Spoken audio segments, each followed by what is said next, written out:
తాకట్టులో ఉన్న బంగారాన్ని విడిపించి ఆ రోజు ఆన్లైన్ ధరకే కొంటుంది Kommuri gold.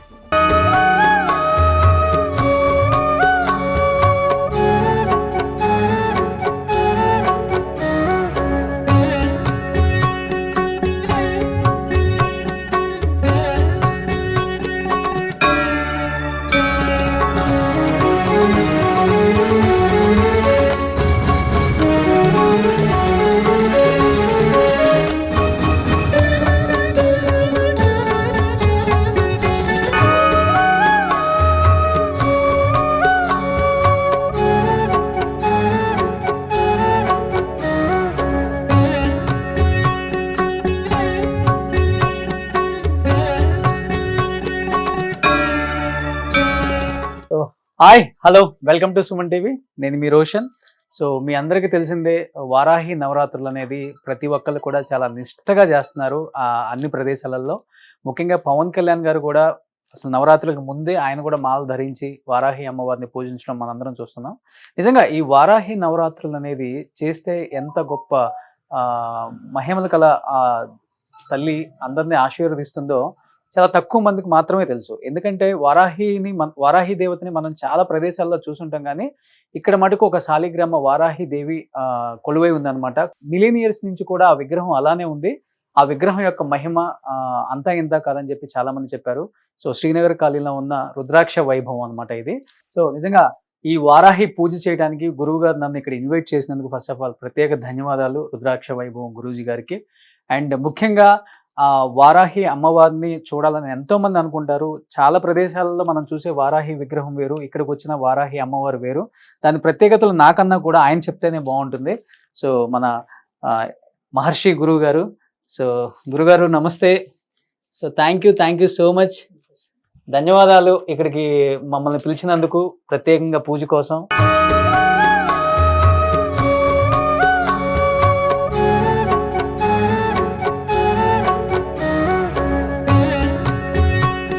First of all thank you so much Srikrishna Chamundeshwari Maharshi గారు. నిజంగా ఇక్కడికి పిలవటం నిజంగా చాలా హ్యాపీగా ఉంది, నాకు చాలా బ్లెస్సింగ్గా ఫీల్ అవుతున్నాను. చాలా సంతోషం అన్న. అంటే నేను విన్నది ఏంటంటే, సో మనం అన్ని చోట్ల వారాహి అమ్మవారిని చూస్తూనే ఉన్నాం, కానీ ఇక్కడ కొలువై ఉన్న వారాహి అమ్మవారు చాలా ప్రత్యేకత కలిగి ఉన్న అమ్మవారు అని చెప్పేసి నేను విన్నాను. కొన్ని మిలియన్స్ నుంచి కూడా ఉందని విన్నాను. ఏంటి గురువు గారు ఫస్ట్ ఆఫ్ ఆల్ ఇది? అంటే ఇది ప్రత్యేకమైనటువంటి ఒక సాలగ్రామం అనమాట. సాలగ్రామంలో కూడా చాలా నందీశ్వర సహిత, యోగేశ్వర సహిత వారాహి అమ్మవారు, వారాహి ముద్రలతో కూడుకుని ఉంటుంది లోపల. ఓకే. అమ్మవారు చాలా విశేషంగా ఉంటుంది. యోగేశ్వర అంటే లోపల బంగారు లింగం ఉంటుంది అనమాట. చాలా విశేషంగా చూడొచ్చు మనం. ఇది మనం కార్బన్ డేటింగ్ టెస్ట్ చేసినా కూడా కొన్ని మిలియన్ ఇయర్స్ వయస్సు దానికి చెప్తుందన్నమాట ఈ విగ్రహానికి. ఇది చాలా పెద్ద శాలిగ్రామం అనమాట.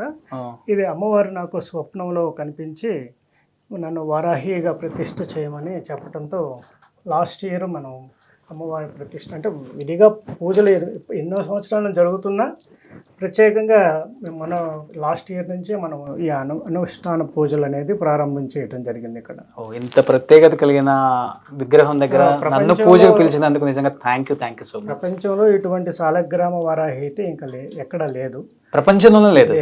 ఇది చాలా అరుదైనది, చాలా అన్నో లక్షణాలు కలిగి ఉంది.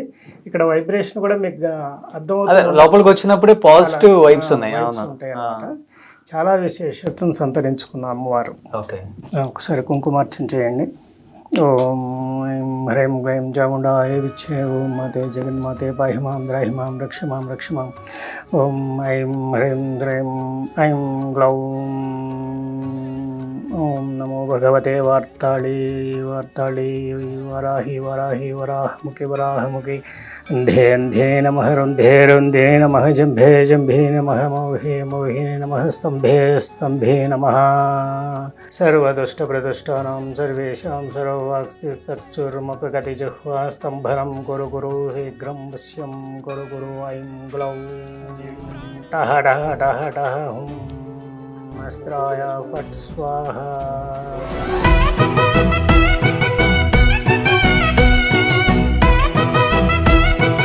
గురుగారు మాట్లాడుతుంటే నేను వింటాను. కూర్చోవచ్చుగా? కూర్చోవచ్చు సార్. గురుగారు ధన్యోష్మి, ఎందుకంటే ఇక్కడికి రావటం అండ్ ముఖ్యంగా మీరు చెప్పినట్లుగా ఎక్కడ చూడని ఒక అవతారం ఇది. సో కొన్ని తరాల నాటి విగ్రహం అని చెప్పారు. ముఖ్యంగా అసలు వారాహి అమ్మవారు అంటే ఎవరు? లక్ష్మీదేవి వంశమా లేకపోతే పార్వతీదేవి వంశమా? అమ్మవారు ఎవరనే చెప్పాలంటే ముందు విష్ణుమూర్తి నీటిలో ఉన్నటువంటి అవతారంగా మనం చూసినట్లయితే వరాహస్వామిగా వెళ్ళి భూమిని రక్షించడం, వేదాలు రక్షించడం అనేది జరిగినప్పుడు ఆ వరాహ అవతారాన్ని చూసి అమ్మవారు మైమర్చిపోతుంది లక్ష్మీదేవి. ఆయనకి స్వాలంబన తేవటం కోసం ఆమె వరాహిగా మారి ఆయన దగ్గరికి చేరుతుందన్నమాట. ఈ యొక్క అద్భుతమైనటువంటి సన్నివేశమే వారాహిగా పిలువబడింది. ఆమె భూదేవి. భూదేవే ఆయనకి అర్పించుకునే విధానం వారాహిగా మారటం అన్నమాట. ఈ వారాహి అత్యంత సుందరమైనటువంటి రూపం విష్ణుమూర్తిని స్వాలంబన చేస్తుందన్నమాట. అది భూ వారాహిగా ప్రసిద్ధి చెందింది. అంతేగాని అమ్మవారికి పార్వతీదేవికి ఎటువంటి సంబంధం లేదు దీంట్లో. కేవలం మనకి అమ్మవారు లక్ష్మీ స్వరూపమే. శ్రీ వారాహిగానే కొలుస్తారన్నమాట. కేరళలో కానివ్వండి, తమిళనాడులో కానివ్వండి, మనకి లక్ష్మీదేవి స్వరూపంగానే అమ్మవారిని భావించడం జరుగుతూ ఉంది. అంటే రకరకాలుగా చెప్తున్నారు, ముఖ్యంగా అమ్మవారి గురించి, అమ్మవారి గొప్పతనం గురించి, అంటే కలిగే ప్రయోజనాల గురించి కూడా చాలా మంది చెప్తున్నారు. సామాన్యులు కూడా, అంటే పూజించే సామాన్యులు కూడా, భక్తులు కూడా. అంటే మీరు దైవాంశ సంభూతంగా భావిస్తుంటారు చాలా మంది మిమ్మల్ని, ఎందుకంటే మీకు వాక్శుద్ధి కూడా చాలా ఎక్కువ. అంటే ముఖ్యంగా కలిగే ప్రయోజనాలు అంటే ఏమని చెప్తారు? ఇప్పుడు వారాహి అమ్మవారు మనకి ఆజ్ఞా చక్రం మీద యాక్టివేట్ చేస్తూ ఉంటుంది అనమాట. అదేవిధంగా మనలో ఉన్నటువంటి షట్చక్రాలను కూడా యాక్టివేట్ చేస్తూ ఉంటుంది. దాంట్లో ముఖ్యంగా ఆజ్ఞా చక్రంలో కొలువై ఉంటుంది అమ్మవారు. తర్వాత పంచమి అమ్మవారు, అంటే మనలో ఉన్న పంచభూతాలను యాక్టివేట్ చేసే శక్తి కూడా ఆమె దగ్గరే ఉంటుంది. అలాగే శని ఎఫెక్ట్ను కూడా క్లియర్ చేసే శక్తి ఆమె దగ్గర ఉంటుంది. అలాగే రాహు యొక్క ప్రభావాన్ని కూడా తొలగించగల శక్తి అమ్మవారి దగ్గర ఉంటుంది. అలాగే భూ సంబంధమైనటువంటి వ్యవహారాలు కానివ్వండి, లేకపోతే మనలో ఉన్నటువంటి అంతర్గత రోగాలను తొలగించడంలో కానివ్వండి, అలాగే శత్రువులు మనల్ని శత్రువులు పీడిస్తూ ఉంటారు. మానసికంగా అవ్వచ్చు, శారీరకంగా అవ్వచ్చు, లేకపోతే ఆర్థికంగా కూడా అవ్వచ్చు. ఎవరైనా సరే ఆ శత్రు నిర్మూలన అనేది వారాహి పూజ చేస్తే తథ్యం. ఇంకా దాంట్లో తిరిగేలేదు. కాబట్టి వారాహి అమ్మవారిని పూజించడం వల్ల కలిగే ప్రయోజనాలు మన కొత్త లైఫ్ స్టైల్ని మనం క్రియేట్ చేసుకోవచ్చు అన్నమాట. అలా అని చెప్పి ఈ గుప్త నవరాత్రుల్ని పాడు చేసేసారు దాదాపు ప్రపంచంలో. ఈ మీడియా పరంగా కానివ్వండి, బాగా ఒకళ్ళని చూసి ఒకళ్ళు కానివ్వండి, గుప్త నవరాత్రులకు అర్థం లేకుండా జరిగిపోయింది. మంత్రాన్ని మనం బయటికి ఉచ్చరించడం కానివ్వండి, మంత్రం పబ్లిక్ చేసేయటం కానివ్వండి, అనుష్ఠానాలు పబ్లిక్ చేసేయటం చెప్పుకుంటూ ఉంటారు కదా. ఎందుకంటే పూజ ఇష్టపడని వ్యక్తి అనమాట అమ్మవారు. పూజ చేసేటప్పుడు అంటే బార్బాటంగా చేసే పూజ కాదనమాట. చాలా క్లుప్తంగా గుప్తంగా చేయాల్సిన పూజ అనమాట. రాత్రి పూజ దేవి, రాత్రి సంచారిణి దేవి. మనం చూస్తుంటాం అర్ధరాత్రుల్లో మనం ట్రావెల్ వెళ్తుంటే 12 దాటితే అన్ని పండులన్నీ కూడా మనకి రోడ్ల మీద కనబడుతూ ఉంటాయి. ఇక అంటే అమ్మవారు చాలా గుప్తంగా ఉండాలి, గోప్యత అనేది ప్రదర్శించే అమ్మవారు అనమాట. కాబట్టి అమ్మవారిని బాహాటంగా పూజ చేసుకునే విధానం లేకుండా ఉండటం అనేది శ్రేయస్కరం. ఓకే, అంటే మీరు అన్నట్లుగానే ఎక్కువ మంది నైటే పూజ చేస్తున్నారు. బట్ ఎలా చేయాలి అంటే కూడా కొన్ని నియమాలు కూడా తెలియట్లేదు. ఇంట్లో పెట్టుకొని ముఖ్యంగా చాలా మంది పూజలు చేస్తున్నారు కాబట్టి ఎలాంటి నియమావళి అంటే 9వ రోజు చాలా ముఖ్యం. రేపు 9వ రోజు ఎలాంటిది పాటిస్తే ముఖ్యం ఇవాళ రేపు? అసలుకి రేపు అమ్మవారికి కంద దీపం అనేది ఇవ్వటం, అలాగే దోసకాయలను నైవేద్యంగా పెట్టడం, వాటిని ఎక్కడన్నా వాటికి మన పబ్లిక్గా 105 ఉంటాయి కాబట్టి అటువంటి వాటికి చేరే అవకాశం ఉన్నా కూడా చేర్చడం అనేది కూడా మంచిది అనమాట. అయితే కంద దీపం అనేది పెట్టడం అనేది ఇప్పుడు మీరు చూస్తారు. కంద దీపం, కంద హారతి ఇవ్వటం, అమ్మవారికి కంద హారతి, కంద దీపం ఇవ్వటం అనేది చాలా ఇది. చిలకడ దుంపలు అంటే చాలా ఇష్టం అనమాట అమ్మవారికి. ఇలా కొన్ని ఇంపార్టెంట్ అయిన ఐటమ్స్తో అమ్మవారికి నైవేద్యం పెట్టడం, వాటికి అందజేయటం అనేది చేస్తే చాలా మంచి సంతృష్టిని పొందుతుంది అమ్మవారు. దానివల్ల కామ్యాలు నెరవేరుతాయి అనేది చాలా మంది ప్రతీతి. ఓకే, అంటే మంత్రజపం అనేది చాలా చాలా ప్రాముఖ్యత ఉన్నది అమ్మవారికి అని చెప్తున్నారు కాబట్టి మీరు అన్నారు కొంతమంది మంత్రం చదివే కూడా ఎలా కూడా తెలియదు.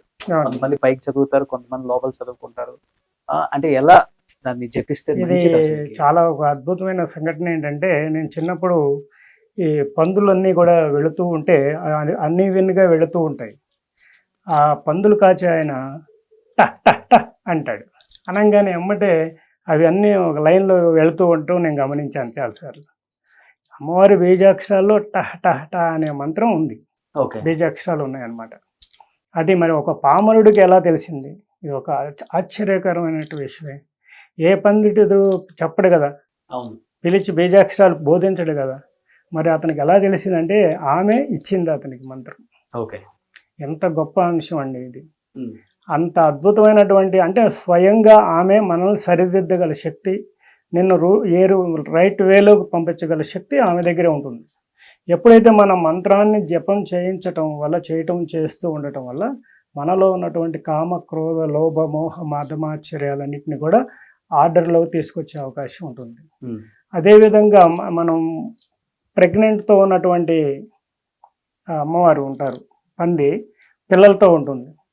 అది ఎలా చూస్తుందంటే అమ్మవారు మనకు అటు ఇటు ఉంటారు, 8 దిక్కులా చూస్తుంది. అటు 4 దిక్కులా, ఇటు 4 దిక్కులా చూస్తుంది అమ్మవారు. అంటే ఒక పంది పిల్లల్ని అటాక్ చేయాలంటే 6 కుక్కలు కావాలండి. 6 కుక్కలు అయితేనే ఒక పందిని క్యాచ్ చేయగలుగుతాయి. అంటే అంత ఫైట్ ఈ కుక్కలకి ఆ పందికి జరుగుతూ ఉంటుంది మధ్యలో. అయినా కూడా వాటిని ఎంతో చాకచక్యంగా వాటిని ఓడిస్తుంది. ఈ 6 కుక్కలు ఏంటంటే ఈ అరిషడ్ వర్గాలు అనమాట, మన యొక్క అరిషడ్ వర్గాలు. అదేవిధంగా పంది పిల్లల్ని ఎంత సంరక్షిస్తుందో మనల్ని కూడా అంతే విధంగా మనం ఉపాసన చేసిన వారిని సంరక్షిస్తుంది. ఇది లైవ్ అనమాట. ఎవరైనా కూడా పందుల్ని ఒకసారి మనం గమనిస్తే చెప్పినయే మనకు అర్థమవుతుంది. కాబట్టి అమ్మవారు సంరక్షణీయ స్వరూపిణి, మనల్ని జాగ్రత్తగా కాపాడుతుంది. అలాగే లలిత పరాభట్టారికకు సర్వసైన్యాధ్యక్షురాలు. అమ్మవారి ఎడమ వైపే ఉంటుంది. అమ్మవారు ఏదైనా కొద్ది కాలు కదిపిందా ఎమ్మటే వారి యొక్క దుష్ట సంహారం కోసం బయలుదేరుతుంది అనమాట. ఓకే. అమ్మవారు సప్త మాతృకల్లో కూడా ఒకటి, అనమాట.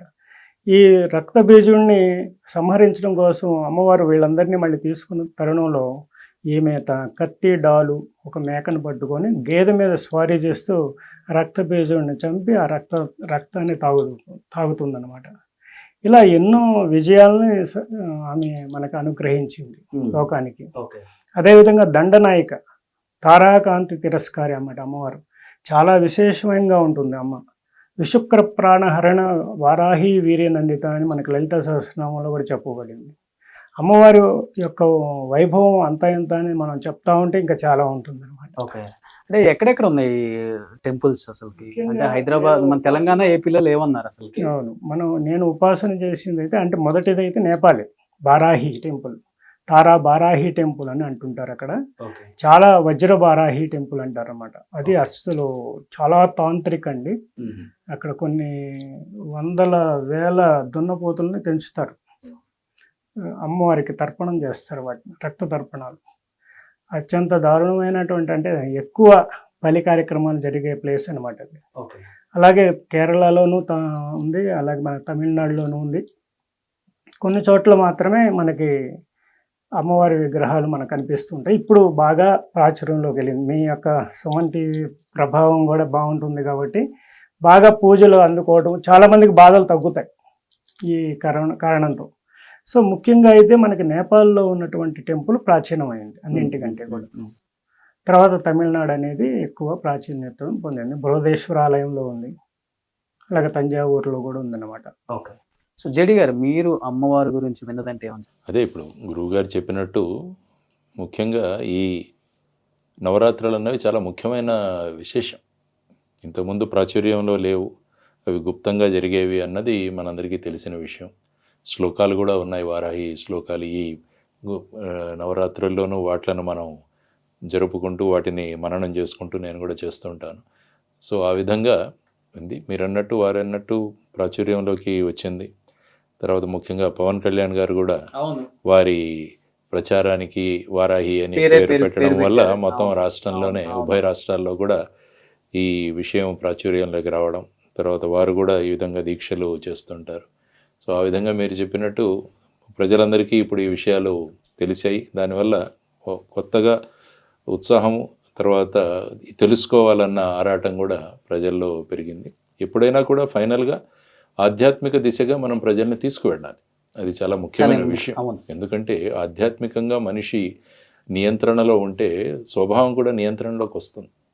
అంటే తన కాన్సన్ట్రేషను, ఏకాగ్రత కూడా పెరుగుతుంది. తప్పు చేయకూడదు అన్న ఒక భావన కూడా వస్తుంది. ఎందుకంటే భారతదేశానికి ఆయువు పట్టు ఆధ్యాత్మికత.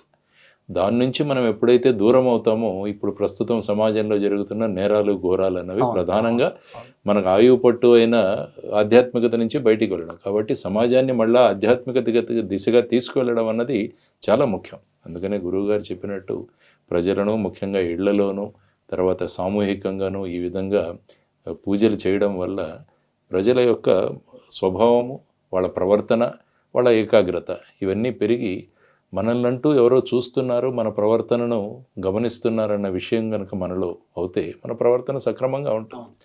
ఎందుకంటే చాలా చోట్ల ఒక చిన్న ప్రయోగం జరిగింది.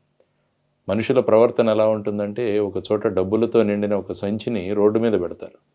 అది పెట్టగానే 2 సెకండ్లో మాయమైపోద్ది. ఆ తర్వాత ఇంకొక సంచిని పెట్టి సీసీటీవీ కెమెరాలు పెడతారు.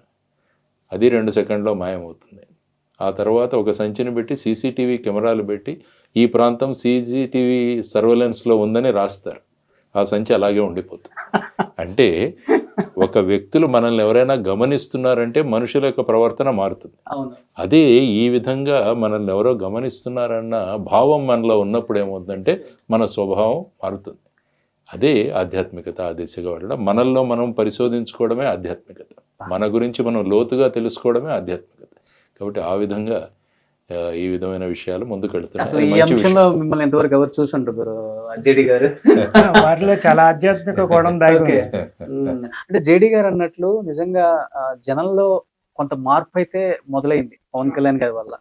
ఆయన ప్రచార రథాన్ని కూడా వారాహి షేప్ లోనే చేయించడం కానీ, పేరు పెట్టడం కానీ, తర్వాత ఆయన వారాహి అమ్మవారిని పూజించే విధానం చూసి చాలా మందిలో మార్పు వచ్చింది. ముఖ్యంగా ఆయన ఫ్యాన్స్ కావచ్చు, లేకపోతే మనలాంటి వాళ్ళం చాలా మంది, మేము కూడా.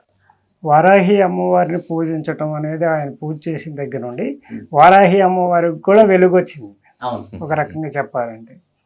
అది కూడా ఒక గొప్ప విషయం అని చెప్పుకోవచ్చు.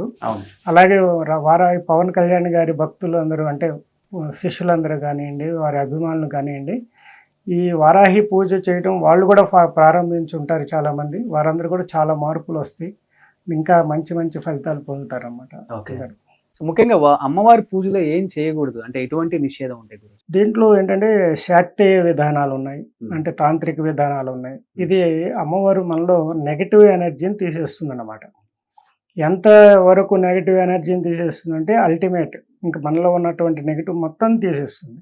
అయితే మన బాడీలో నెగిటివ్ పాజిటివ్ రెండు ఉంటేనే కదా సమతుల్యత జరిగితేనే. కాబట్టి ఎక్స్ట్రా ఉన్నటువంటి డిజార్డర్స్ ఏవైతే ఉన్నాయో నెగిటివ్ ఎనర్జీని దాన్ని పూర్తిగా తొలగిస్తుంది అన్నమాట. ఈ క్రమంలో ఏంటంటే శాక్తేయ విధానం, తాంత్రిక విధానాల్లో ఈ మందు, ఈ మాంసాలతో నైవేద్యాలు పెట్టి చేస్తుంటారు. అది చేయటం వల్ల ఏమవుతుందంటే అది ఇంకొక రూపంలోకి మారుతుంది అనమాట. ఆ యొక్క నెగిటివ్ ఇంపాక్ట్ ఎఫెక్ట్ పడుతుంది వాళ్ళకి కూడా పడుతుంది. తర్వాత ఆమె వజ్రవారాహిగా ఉన్నప్పుడు, స్వప్నవారాహిగా ఉన్నప్పుడు, ఉపాసన చేసేటప్పుడు చాలా మోస్ట్ డేంజరస్ అనమాట. అంటే ఎక్కడ సంతృప్తి లేకపోయినా ఎమ్మటి వాళ్ళ మీదే దుష్ట ప్రభావం పడుతుంది వాళ్ళ మీద. అంటే అది తట్టుకోలేరు ఆ ఎనర్జీని. సో అందువల్ల ఎంతవరకు కూడా వారాహి ఉపాసన చేస్తారంటే వద్దనే చెప్తాం. మీరు ఎంతవరకు చేయాలో ఎవరికైనా కూడా. ఉపాసకులు అయితే చేయొచ్చు, కానీ మామూలుగా గృహస్థులు ఎవరు కూడా పెద్ద పెద్ద వజ్రవారాహి, స్వప్న వారాహిని చేసి కష్టాలు తెచ్చుకోకూడదు అన్నమాట. ఎందుకంటే ఆమె సంతృప్తి పరచడం అనేది అంత తేలికైన అంశం కాదు. కాబట్టి అవన్నీ కూడా గుప్తంగా ఉంచడమే మంచిదని నా అభిప్రాయం. అంటే ఎలా చేస్తే మంచిది, అంటే ఎలాంటి నైవేద్యం పెట్టాలి, ఎలా చేసుకుంటే చెప్పటమే గుప్తంగా ఉంచడం మంచిదని నా అభిప్రాయం అంటున్నాను. అంటే మీలాంటి వాళ్ళు చెప్తేనే కదా అది చేస్తే ఆల్రెడీ చేసుకోండి అని అర్థం. అంటే ఇప్పుడు ఏదైతే మనం చెప్తామో, మీరు అన్నట్లుగా చాలా మంది డిజిటల్ మీడియా ప్రభావం, డిజిటల్ మీడియాని వచ్చిన తర్వాత దాంట్లో చూసి రకరకాల అది మనం ఎక్స్పెరిమెంట్స్ అన్ని రకాలుగా ఇప్పుడు ఎట్లా అయిపోయిందంటే మీకు తెలిసిన విషయమే. అవును, అది మనం ఈసారి స్పెషల్గా ఒకసారి చెప్దాం దానికోసం. ఎందుకంటే అది ఇప్పుడు చేయకూడదు, ఇప్పుడు అలా అది చేయటం వల్ల వాళ్ళకి ఎక్కువ నెగిటివ్ ఇంపాక్టే పడుతుంది కాబట్టి అది కొంతమందికి మాత్రమే పర్సనల్గా గుప్తంగా చెప్పవలసిన విధానం అనమాట. ఓకే. కాబట్టి అది మనం త్వరలో మళ్ళీ ఇంకోసారి క్లుప్తంగా నేను తర్వాత చెప్తాను. సరే, అది క్లుప్తంగా చెప్తా అన్నారు కాబట్టి మీరు చెప్పండి గురూజీ. అంటే అమ్మవారి మీద అంటే మీకున్న అనుభవాలు, అంటే మీకు జరిగిన మీ లైఫ్ లో ఎన్నో యాక్సిడెంట్స్ నుంచి నేను బయటపడడానికి కారణమైందండి. ఒకసారి కంచి నుంచి వస్తున్నప్పుడు టైర్ బరస్ట్ అయ్యి దాదాపు 1 కిలోమీటర్ అటు ఇటు పాములాగా తిరిగి రోడ్ ఒక సప్టాన్ని కూడా గుద్దితే సప్టా కూడా పగిలిపోయింది. తర్వాత సప్టాను గుద్దిన తర్వాత కారు 2 చక్రాల మీద అట్లా వెళ్ళి లోయలో పడిపోతున్న తరుణంలో ఒక మైలురాయి లాగా ఉండి ఆ రాయికి కారు గుద్దుకొని ఆగిందనమాట. నాకు వరాహి అమ్మవారే ఆపింది అని నాకు బాగా విశ్వాసం. జేడి గారు, మీరు ఎప్పుడైనా విజిట్ చేశారండి వారాహి అమ్మవారి టెంపుల్? నేను తమిళనాడులో విజిట్ చేశాను. తమిళనాడులో విజిట్ చేశాను నేను. గురుగారు చెప్పినట్టు నేపాల్ ఎప్పుడు నేను అటు వెళ్ళలేదు, కానీ తమిళనాడులో ఉన్నాయి. బృహదేశ్వర ఆలయంలో కూడా ఉన్నది. తమిళనాడు ఆలయాల్లో కూడా వారాహి మూర్తి సర్వసాధారణంగా ఉంటుంది, అక్కడ సాధారణంగా ఉంటుంది. కాబట్టి తమిళనాడులో గుళ్ళకు వెళ్ళి అక్కడ వెళ్ళినప్పుడంతా కూడా చాలా సందర్భాల్లో వారాహి మూర్తి అక్కడ ఉండి దాని పూజలు కూడా జరుగుతుంటాయి. అవును. మీరు ఎప్పుడైనా అంటే మీకు కలిగిన అనుభూతులు అంటే అలాంటి అంటే చాలా అరుదు మనకి, ఎందుకంటే మన తెలుగు రాష్ట్రాల్లో ఎక్కడ చూడలేము మనం వారాహి అమ్మవారి టెంపుల్ కానీ లేకపోతే విగ్రహం కానీ ఇలాంటి ప్రత్యేకంగా ఇలాంటివి. అంటే పవన్ కళ్యాణ్ గారు లాంటి ఒక వ్యక్తి ఒక అమ్మవారు వారాహి ఉందని చెప్పిన తర్వాతే ప్రచురణలోకి వచ్చింది చెప్పాలంటే. సో మీకు కలిగిన అనుభూతులు లేకపోతే మీ లైఫ్ లో జరిగిన మిరాకిల్స్ అంటే ఏమని చెప్తారు? ఎందుకంటే నా చిన్నతనం అంతా కూడా శ్రీశైలంలో జరిగింది. నేను చిన్నతనం అంతా కూడా 24 సంవత్సరాలు అక్కడ పెరిగాను. కాబట్టి ఆ ఆధ్యాత్మిక ప్రదేశంలో పెరగడం వల్ల అక్కడ ఉన్న వైబ్రేషన్స్ ఎప్పుడు కూడా స్వయంభూ ఎక్కడైతే ఉంటుందో అక్కడ ఆ ప్రాంతంలో ఉన్న వైబ్రేషన్స్ వేరుగా ఉంటాయి. అంటే స్వయంభూ వైబ్రేషన్స్, ఆ తర్వాత పెద్ద ఋషులు ప్రతిష్ఠించిన మూర్తులు, ఆ తర్వాత రాజులు ఇలాంటివి ప్రదర్శించినవి ఇవి ఈ సీరియల్లో వస్తాయి ఎప్పుడైనా కూడా.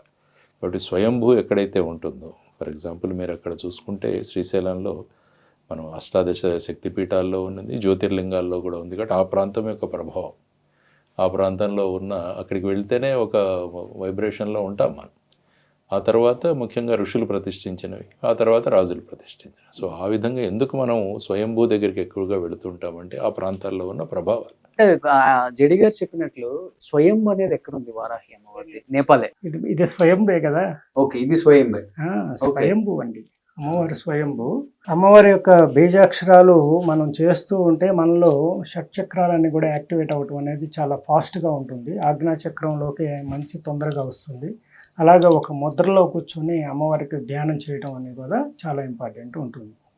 అది చేయటం కూడా మంచి ఫలితాలు ఇస్తుంది అన్నమాట. ఉపాసన చేసేటప్పుడు మనం ఈ కాన్సన్ట్రేషన్ అనేది చాలా ఇంపార్టెంట్. శబ్దాలు చేస్తూ గంటలు వాయించేస్తూ చాలా డిస్టర్బెన్స్ చేస్తూ చేసే పూజ కాదనమాట. చాలా సైలెంట్గా గుప్తంగా చేయాల్సిన పూజ అమ్మవారికి. అలా మనం వారాహి నవరాత్రులను పూజ చేసుకోవడం. ఈ నవరాత్రులు చివరి రాత్రి రేపే కాబట్టి చక్కగా కందదీపం నైవేద్యం అనేది ఇవ్వటం అనేది మంచిది. కందలు ఉన్నాయి కదా, కంద చక్కగా స్పూన్తో తీసి దాంట్లో ఆవ నూనె, ఆవు నెయ్యి రెండింటిని కలిపి చక్కగా 5 ఒత్తులు ప్రమిదలు వేసి చక్కగా దీపం వెలిగించి అమ్మవారికి హారతి ఇవ్వచ్చు. ఇప్పుడు నేను హారతి ఇస్తాను కదా, అది కూడా మళ్ళీ అలా కూడా చేయొచ్చు అన్నమాట. హారతి ఇవ్వటం వల్ల ఆనందాన్ని ఇస్తుంది ఆమెకి. అలాగే దోసకాయలు నైవేద్యం, అలాగే చిలకడ దుంపల నైవేద్యం అనేది పెట్టడం బాగా ఇంపార్టెంట్. పానకం అనేది ఇవన్నీ సహజంగా ఇప్పుడు మన సోషల్ మీడియాలో అందరూ చెప్తున్నారు కదా, ఆ నైవేద్యాలన్నీ కూడా మనం ఫ్రూట్స్ నైవేద్యాలు అన్నీ కూడా పెట్టుకుంటూ రావాలి. ఓకే. సో అన్నిటికి మించి 9వ రోజు చాలా ఇంపార్టెంట్ ఒక రోజు. అంటే మీరు చెప్పినట్లు, ఎందుకంటే మీరంటే కొన్ని నియమాలు తెలియక కూడా కొంతమంది అంటే ఒక వీడియోలో ఒక రకంగా ఉంటుంది, ఒక వీడియోలో ఒక రకంగా ఉంటుంది. కొన్ని నియమాలు తప్పినప్పటికి కూడా 9వ రోజు మటుకు అమ్మవారికి ఎలాంటి పూజతో అమ్మవారికి చక్కగా తలస్నానం చేసి శుచిగా శుభ్రతగా ప్రశాంతత, మనసు కూడా శుచిగా ఉండాలన్నమాట. మనస్సు కూడా శుచిగా ఉండి నెమ్మదిగా ఉండాలి. మనసు హడావిడి కాకుండా నెమ్మదిగా ఉండి చక్కగా అమ్మవారికి ధూమ్రహారతి ఇవ్వాలి. ధూపహారతి ఇచ్చిన తర్వాత బాగా ధూపం ఇవ్వాలి. ధూపం ఇచ్చిన తర్వాత కొద్దిసేపు అమ్మవారిని ధూపంలో ఉంచి దర్శనం చేసుకోవడం. ఆ తర్వాత నైవేద్యాలు పెట్టడం. నైవేద్యం పెట్టిన తర్వాత అమ్మవారికి కంద హారతి ఇవ్వటం. మామూలుగా హారతి ఇచ్చిన పర్లేదు, కంద కోసం మళ్ళీ పరిగెత్తక్కర్లు అందరూ. దొరికితే కంద హారతి ఇవ్వటం అనేది, లేకపోతే చక్కగా హారతి ఇచ్చి చక్కగా సంతృప్తిగా అమ్మవారికి వాయనం శారీ అయి పెట్టి అమ్మవారికి ఆనందంగా నైవేద్యాలు, పరవాన్నము, చక్కెర పొంగలి ఏవైనా కూడా పెట్టి సమర్పించి అమ్మవారికి పూజ ముగించవచ్చు. సో ఒకరోజు 9వ రోజు అసలు ఎలాంటి నియమాలు చేస్తే ఎలాంటి హారతులు ఇస్తే బాగుంటుంది? పంచహారతులు ఇవ్వచ్చు, ధూపహారతి ఇవ్వచ్చు, దీపహారతుల్లో నాగహారతి ఇవ్వచ్చు. ఇంకా వారు కందహారతి ఇవ్వమని చెప్పా కదా, కందహారతి, కంద దీపం కూడా పెట్టచ్చు అనమాట. ఇప్పుడు కంద దీపం అక్కడ ఉంది చూశారు కదా, ఆ కంద దీపం కూడా మనం ఇక్కడ వెలిగిస్తారన్నమాట. కంద దీపం వెలిగించవచ్చు. తర్వాత హారతులు పచ్చ కర్పూరంతో కూడా హారతి ఇవ్వచ్చు. ఇది చాలా హారతులు ప్రత్యేకత. తర్వాత అమ్మవారికి నైవేద్యాలు, ఇప్పుడు ఇందాక చెప్పిన నైవేద్యాలన్నీ ఇవ్వచ్చు. తర్వాత అలంకారం అనేది చక్కగా చేయడం అనేది అమ్మవారికి ఇష్టం. అంటే జ్యోతిష్య శాస్త్రరీత్యా ఉపాసనలో ఎవరికి ఉపయోగిస్తారు? జ్యోతిష్య శాస్త్ర ప్రకారం వారాహి అమ్మవారిని పూజ చేయటం వల్ల రాహు గ్రహ దోషాలకు సంబంధించిన ఏదైనా ఉంటే ఉపశమనం లభిస్తుంది. అలాగే తంత్రశాస్త్ర ప్రకారంగా తాంత్రికంగా కొంత ఇన్ఫెక్టెడ్కి గురవుతారు కొంతమంది. చేతబడులని, బాణమని, చిల్లంగని, లేకపోతే దిష్టికి, కొన్ని దుష్టశక్తి కొన్ని కాన్సెప్ట్స్లో కొంత రోడ్ల మీద పడేసి తొక్కి వెళ్ళిపోవటం, వీటన్నిటికీ కూడా అమ్మవారు చెక్ పెట్టేస్తుంది అనమాట. వారాహి మాత అని తలుచుకుంటేనే చాలు అనమాట. అలాంటివన్నిటిని కూడా దూరం చేయగల శక్తి ఉంటుంది. అలాగే మనకి భూ వివాదాలు ఉంటాయి చాలా వరకు. భూమి అమ్ముడు పోకపోవటం, లేకపోతే ఎప్పటి నుంచో ఆ భూమి పరిష్కారం కాకపోవటం, లేకపోతే దాన్ని కట్టలేకపోవటం, లేకపోతే దాంట్లో వాస్తు ఉందని చెప్పి దాన్ని పాడుపెట్టేసేయటం, ఇలా ఏదైతే భూమి సంబంధం ఉన్నాయో ఈ 9 రోజులు చేసిన వారాహి పూజకు సంబంధించిన ద్రవ్యాలన్నింటినీ, మాలిన్యాలన్నింటినీ కూడా ఆ యొక్క భూమిలో నిక్షిప్తం చేసేయచ్చు. అది తీసుకెళ్ళి ఇప్పుడు పూజా ఐటమ్స్ అన్నిటిని కూడా అక్కడ భూమిలో పాతి పెట్టేయటం వల్ల కూడా ఆ భూమి క్షేత్రం పవిత్రమై వారికి అనుకూలంగా మారుతుంది. అది వారికి అమ్మి పెట్టారంటే అమ్మి పెడుతుంది, లేకపోతే దాన్ని డెవలప్ చేయాలంటే డెవలప్ చేస్తుంది, అక్కడ గృహయోగం కావాలంటే గృహయోగం వస్తుంది. అలా భూమికి సంబంధించిన దోషాలు ఏవైనా కూడా సరిచేయబడతాయి అన్నమాట. నిజంగా చాలా చాలా విశేషాలు తెలియనివి నిజంగా చాలా క్లుప్తంగా చెప్పారు. చాలా సంతోషం. నేను ఎక్కువ మాట్లాడను, ఎందుకంటే అనుష్ఠానంలో ఉంటాను కాబట్టి. అందుకే మీరు ఎన్నోసార్లు వీడియోలు రండి అంటున్నా నాకు ఆ సమయం సరిపోదు. నువ్వు గమనిస్తున్నావు కదా, మాకు సమయం సరిపోదు కాబట్టి మీ దగ్గరికి రాలేకపోవటం, వీడియోలు చేయలేకపోవటం అనేది జరుగుతూ ఉంటుంది. అయితే ఇంకా అమ్మవారి చాముండేశ్వరి మాతను కూడా మనం తెలుసుకోవాల్సిన అంశం ఉందన్నమాట. ఇక్కడ అమ్మవారు వజ్రకవచ సాలగ్రామంలో ఉన్నారండి. వజ్రకవచ సాలగ్రామంలో అమ్మవారి యొక్క హృదయంలో ఉంటారు. అమ్మవారు స్వప్నంలో కనిపించి నా చేత విగ్రహాన్ని తయారు చేయించింది అనమాట.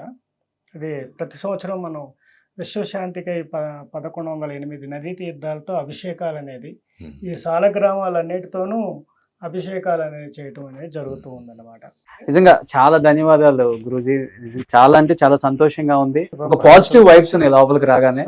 అండ్ జేడి గారు, నిజంగా మీరు కూడా ఇక్కడ జాయిన్ అయినందుకు చాలా చాలా మన అదృష్టం. గారు ఎప్పటి నుంచో చెప్తున్నారు, ఈ రోజు మన అదృష్టం ఇది. మమ్మల్ని కలవడం కూడా ఒక అదృష్టం.